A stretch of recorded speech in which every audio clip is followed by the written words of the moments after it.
We know that this is a moment of profound crisis in the life of this planet. And I, like so many of us, have been wrenched by the images and the news of the fate of polar bears in recent days. A bellwether, an edge of the world on which we can see the kind of damage that we are inflicting. With that in mind, I wanted to read this poem, which is, it's an eccentric poem. It's spoken by a swan.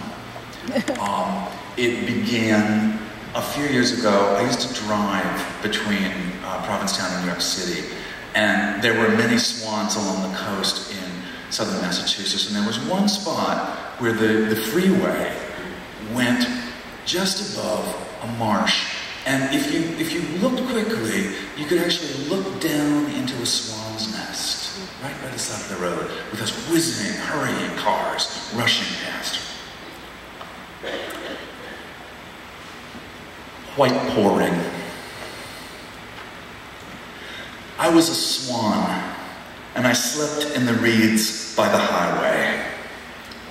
Ours, pond's edge, always. Our narrow crescent where liquid silver's broken, both sky and water pour, by long strokes of grasses. A chilly, recalcitrant spring. And oh, they were the world's capital, the high, wet plumes. They were the morning and evening, fixed between seed-littered heavens. A swan's questions. Who feeds on the kindled grains of the sky? Whose feathers drifted across the firmament in a white highway more steady than your pouring hurry? Our night place still, though the light path roars and headlamps fret the tall grasses.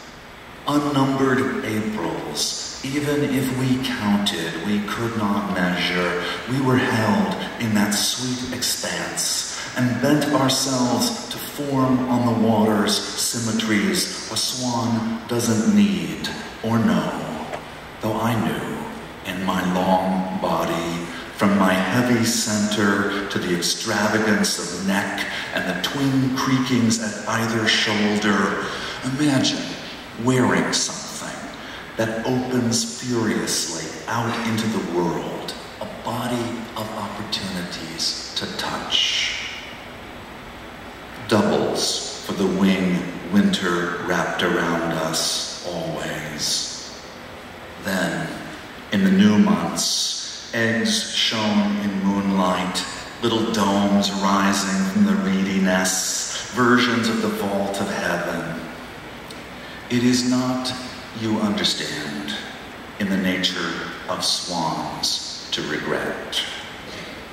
But if it were, what I would miss is the long, unbroken body of the dream, giving ourselves to it, how we were one wing and water, one silver unfurling, from the white womb chamber of the shell, to pond, to air's fierce music, to sleeping bent-necked over the treasury of the future again. But there, I speak in human terms. How else would you allow me to frame the discussion? We had no future, simply the poor. And now, in your sense, we have no future again. Not in our nature to lament. I sleep here in the chill shine and am what I always was. Attention, a swirl of action around a cluster of terms really at our common core. Hungry, white, eggs, grass. Snow stays late. The sky untunes a harsher music. Where are you hurrying? in your cold metal. The legends passed. Do you understand? The beautiful kingdom is over.